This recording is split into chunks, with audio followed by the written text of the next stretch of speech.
Here's how I made this shot in my film Dead Pixel.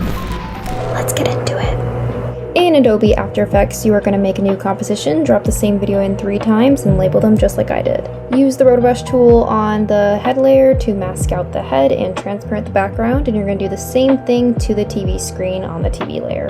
And then you're going to pre-comp the TV layer, make sure the background's transparent, and invert it, and the center should be transparent.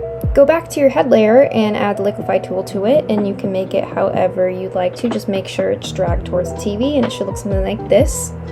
Now you're going to use the puppet tool to sync the face with the TV screen and add some movement to the vortex we just created.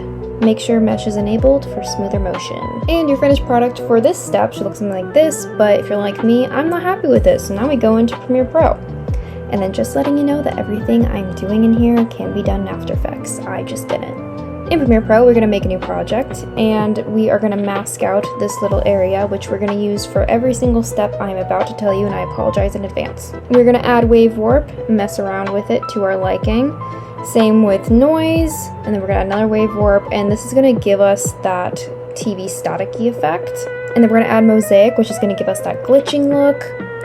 And then we're going to add a Gaussian blur just to kind of blend the area, as well as a lens distortion to your liking, like I said. I personally had to transform and make a little section a little bigger, but you don't have to.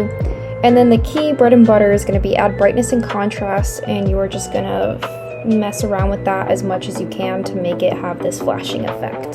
That is what it should look like, and I'm still not happy with it, so we're going to take it into yet another editing software, and now we head to DaVinci.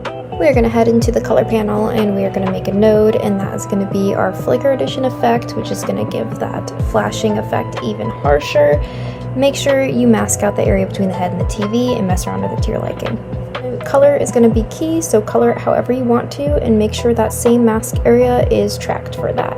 And then our final step is we're going to add glow just to make it seem more otherworldly, and there you go. That is how I made this TV effect. All the steps will be linked in the description down below, and thank you for watching. Let me know if you have any questions.